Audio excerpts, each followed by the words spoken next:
Bismillah ar-Rahman ar-Rahim. Assalamu alaikum. It is an honor and a privilege to welcome the Secretary General of the United Nations at Pakistan's Foreign Office. Mr. Secretary General, as you stand here today, a third of my country's landmass is underwater. 1 in 7 people, 33 to 35 million people have been devastated by what you've called a monsoon on steroids. Our people, their lives, have lost their lives, their livelihoods, are facing the very real threat of hunger, disease, and further devastation. As you have mentioned, this is not simply about solidarity, it is a question of justice. The Pakistani citizen of Larkana, of Nasirabad, of DG Khan, of Gilgit-Baltistan, of Nowshera, who've had all of their possessions taken away from them, did not contribute to the catastrophe that they are facing today. This climate catastrophe, as Julian said earlier this week, is a fancy way of saying it is the price tag we pay for the industrialization of richer countries. Your Excellency, as the Foreign Minister and the government of Pakistan, I am conveying to you and to the world that at this point in time, I am unable to get the resources required to these people who are in desperate situations. My party's slogan is food, clothing, and shelter. I cannot shelter 33 million families. I cannot provide the food and clothing for 35 million families. We don't have the infrastructure in place. And this is just the rescue and relief phase. 1,300 people have died so far, a third of which are children. And they are staring death in the face because disease, waterborne diseases, an army of mosquitoes, of other bacteria and viruses threaten them. As our community workers, our lady healthcare workers, our medical professionals are working around the clock, they cannot cover 35 million people. And going forward, as the waters drain, we will rebuild. We have to rebuild our lives, we have to rebuild their lives, we have to rebuild their houses, we have to rebuild their schools, we have to rebuild their hospitals, they have to rebuild their infrastructure. And we know that we cannot do this alone, but we will do this together. And I cannot tell you how heartened we are by the support we have received by yourself and from the United Nations. So soon after this catastrophe, you've arrived here yourself. I told you earlier that your resident coordinator has been driving around our country, from Balochistan through floodwaters of Sindh, all over the place. We are incredibly grateful to the United Nations. And I must say, a whole generation of Pakistanis, and we can't necessarily blame them, who might have a more cynical view of the United Nations. Today, your actions, your love, your support to us in this incredibly difficult time has reignited the faith of a generation of Pakistanis in the United Nations. And this is the generation that has to suffer the cost of climate change. I look forward, Your Excellency, to working with you and working with your team, not only to save the people of my country, but to work with other developing countries who have not contributed to the catastrophe of climate change, but are paying with their lives and livelihoods. And we have confidence. We have confidence in the United Nations. We have confidence in our international partners that they will not leave us in our difficult times. And we will build Pakistan back and build back better. Once again, Your Excellency, we're incredibly grateful for your presence. Excellency, this is Umaira Khan from Sama Television. Sir, my question would be, you just talked about a conference, and I was about to ask that is there any donors conference on card, and if the Pakistani government and... sorry? Is there Any donor conference on the cards? I was about to ask you the same question. You just hinted upon that there would be, there are chances of having a conference once the estimates are clear. So, first part of my question would be from you, that if we are going to hold a donors conference, keeping in the view scenarios of the refugee situation as well, because we just had fall of Kabul last year and Russia-Ukraine situation as well. So having those scenarios simultaneously going on, do you think the other governments would be generous enough to contribute their wealth and their resources for the flood effectees of Pakistan? And second part is from the respected Foreign Minister of Pakistan. Sir, if there is a donor conference, how we are planning to present our facts and figures to the international community, and specifically, are we doing something about like attracting the other organization, OIC for instance, and the the forums we have for the Muslim Ummah? Thank you. Of course, I am worried with the fact that we are witnessing some reductions in official development aid, and that we have several of our operations severely underfunded. So there is a concern in relation to that. But this is not a usual event. This is an unprecedented event. And so I think this will, first of all, help us put again climate change in the front line of the international agenda. Climate change has been losing ground in international agenda, both in relation to the political development and in relation to even the media coverage. And it's absolutely essential to put it again in the international agenda, because climate change is the defining issue of our time. And based on that, I have hopes that a conference being able to show, and I mean the images are absolutely, appalling. I believe a conference will be able to make conscience of people work and to mobilize the support that is needed. And this support is not only thinking about these floods. Let's not forget that monsoons have not ended, that the melting of glaciers will go on and for a number of years will still increase. So we need to support Pakistan to be prepared for the future, not only to respond to the present crisis. Thank you for your question. First of all, I want to reiterate how grateful we are to the United Nations.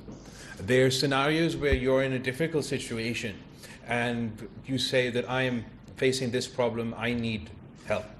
In this situation, it wasn't that Pakistan reached out to the United Nations or the Secretary General and said, sir, we need your help. The Secretary General, on his own accord, is here, ready and willing to help. So I think it speaks to the compassion of the Secretary General of the United Nations and his leadership, that he has owned our crisis that is not only a Pakistani crisis, but is a global crisis. As far as your questions about the donor conference is concerned, so we've already had our flash appeal, like the Secretary General said. It's an initial appeal just for the basic, to sort of get things going. As far as the donor conference is concerned, that we are waiting for our damage assessment, a joint damage assessment, to be comprehensively completed. At the moment, we are still in the rescue and relief phase. We are still saving people from imminent danger, and we are still desperately trying to get rations and relief to those who need it. As we speak, places like Dadu and Sevan are desperately trying to save their populations from inundation, from flooding, while smaller towns and villages are being inundated by floodwater. One of the largest, if not the largest lake in Asia has broke its banks not once, not twice, but thrice. So we're still facing the sort of calamity itself. Once the water recedes, you will have a comprehensive damage needs assessment that will put us in a position to work with the international community. And we're very grateful once again that, and rather than me asking the Secretary General that, sir, I need your help for a donors conference, he himself has offered his good offices to support us in that event when the time comes. That you talked about, and no end still for the miseries of human beings, but I was really touched when you also talked about the war on terror. And the biggest victim of the war on terror is rightly standing beside you, our young foreign minister who lost his leader, his mother, his mentor. Pakistani suffered 80,000 people died and over $100 billion losses. And now the second, tragedy is in form of climate change. And again, Pakistanis are dying. Why Pakistan has to pay the prices every time whenever there is a crisis in the world? Would you advocate or would you consider talking to the world instead of a debt rescheduling? They should go for a debt write-off against Pakistan. और honourable foreign minister, मेरा आपसे सवाल ये है, सुबह जब ये सारे उठे होंगे तो इन्होंने इंग्लिश न्यूज़पेपर पढ़े होंगे और हर न्यूज़पेपर की हेडलाइन वो फ्लड विक्टिम्स के हवाले से नहीं है, वो इस तबाही और बर्बादी के बारे में नहीं है जो आपने देखी है, मैंने देखी है. वो हमारा पॉलिटिकल लड़ाई है जो हेडलाइंस में नज़र आ रही है. हम अगर खुद फोकस नहीं कर पा रहे, I am not blaming any party, हम खुद फोकस नहीं कर पा रहे तो हम दुनिया की तरफ क्यों देखते हैं कि वो हमारी मदद करे. And I really appreciate mister Julian when he last time talked the same thing and even asked us as a media to show the story of the world. Thank you. If there is anything I've been talking all the time, especially since the beginning of the COVID, is the absolute need to have effective mechanisms of debt relief in the world for developing countries that are on the verge of financial collapse. We had just one initiative, as you remember, a suspension of the payment of debt now for 2 years for least developed countries, but there are no mechanisms of debt relief. There is a framework that has been very slow, and only 3 countries applied because it's not effective at all. And there are no mechanisms of debt relief in place, especially for middle-income countries. And this is something I've been putting as much as I can in the agenda of the G7, of the G20, of the meetings of the IMF and the World Bank, and I will not stop this campaign because I think it's absolutely essential. The risks for the world of a group of countries having defaults would be extremely, extremely high. We discussed today some creative ideas that we are trying to put on the table in different scenarios, namely in relation to climate change. And one of those ideas that I very much cherish and we are trying to promote as we speak is in relation to debt swaps for investments in adaptation, which means a country, instead of paying its debt, invests that money in transition for a green economy and in building resilience against the impacts of climate change. This idea was born in our discussions with small island developing states that are, as you know, some of the most impacted countries in the world, and some of them risk to disappear. And we are making a strong campaign with those that have power in the international financial institutions to adopt as a practical instrument of debt relief and of improvement of our climate action, the possibility of these swaps. Instead of paying a debt, you invest in adaptation and in the transition to a green economy. और आपका जो दूसरा सवाल था Paracha साहब, I completely and utterly agree with you. हम तो for quite some time now we have been trying to advocate that our national attention and therefore then following which we'll see international attention should be on flood relief, the flood victims, on our fellow citizens that are facing a scale of a catastrophe that we have never seen in the existence of our country. And you're very right. Unfortunately, we get distracted by political events. And we're very grateful to those who've consistently engaged, particularly amongst the media community, because we know that there's a race for ratings. And unfortunately, उस race for ratings में कभी कभार जो अहम issue होता है, जो pressing issue होता है, वो miss हो जाता है, और जो सबसे ज़्यादा तमाशा करता है उनको spotlight दिया जाता है. We can't afford that right now. So our efforts and our focus from the very start have been on the flood victims, and our appeal to fellow political parties, particularly from the opposition, that there will be a time for politics. There will be a time for us to hold large rallies and jalsas and abuse each other in public. But this is not the time. This is the time to unite as a nation and to help desperately in need Pakistanis who are suffering in all 4 provinces of Pakistan. Come to this place. There are only selected a few journalists. They are always asked.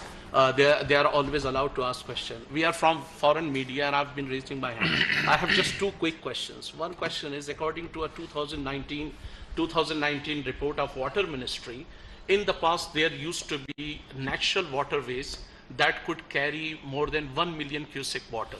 And because of encroachment, that has shrunk to 100,000. Most of those who encroached upon, they are from the elite and super rich classes of Pakistan. What will government do to clear? Because many people believe, many experts believe that had they been cleared, this would not have brought big disaster. My second question is directed to the respected Secretary General.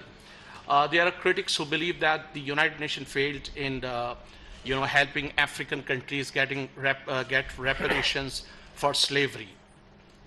There were colonial power like the United Kingdom, according to Columbia University, looted $45 trillion from this region where you are standing, and they were not given any reparation. The United Nations failed in preventing France from carrying out nuclear detonation in South Pacific Ocean that has jeopardized the very existence of some countries. It failed in preventing United States, which is one of the biggest polluter in China, from spending on fossil fuel.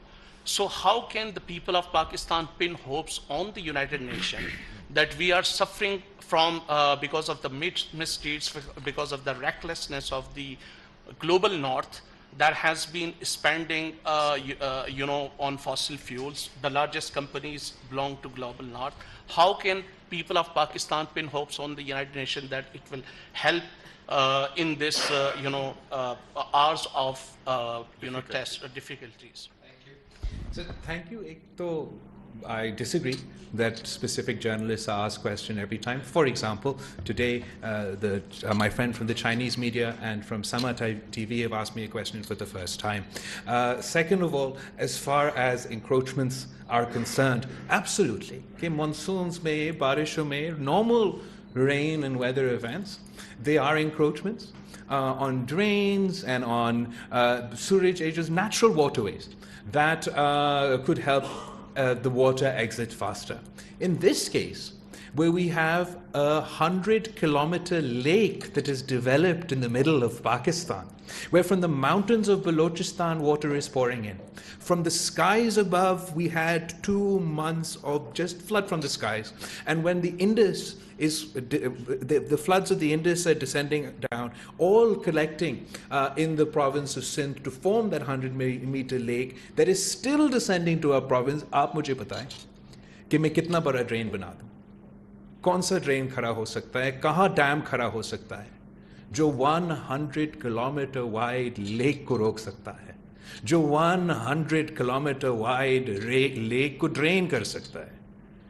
There is no man-made infrastructure that can evacuate this water. We are relying on gravity, and we're below sea level, and we're relying on what drain can compete with the mighty Indus. What drain can compete with such vast bodies of water? So I understand that in a normal sort of circumstance, aam barishon ke liye, you can talk about sort of the construction of elite housing societies and such things on natural. In this case, it is the disaster of such a scale that there's no train that can address this issue? Well, if there is something the United Nations, and me in particular, have been insisting very strongly in the last few years, is of the absolute need of developed countries to fully fulfill their commitments in the Paris Agreement in relation to support to developing countries. And we were behind the campaign that was made for adaptation to be taken seriously, and that led to the promise, let's see what happens to the promise, of $40 billion per year in support for adaptation in developing countries. And we are in the first line of putting in the agenda of the COP loss and damage. So we are really doing everything we can to push those issues in the agenda and put pressure for them to happen. But it's not the United Nations that decides those things. It's member states themselves, and it's the international financial institutions that manage, to a certain extent, if management is the right word to do, the global financial system. And if there is something that I've been saying loud and clear, is that our global financial system is morally bankrupted.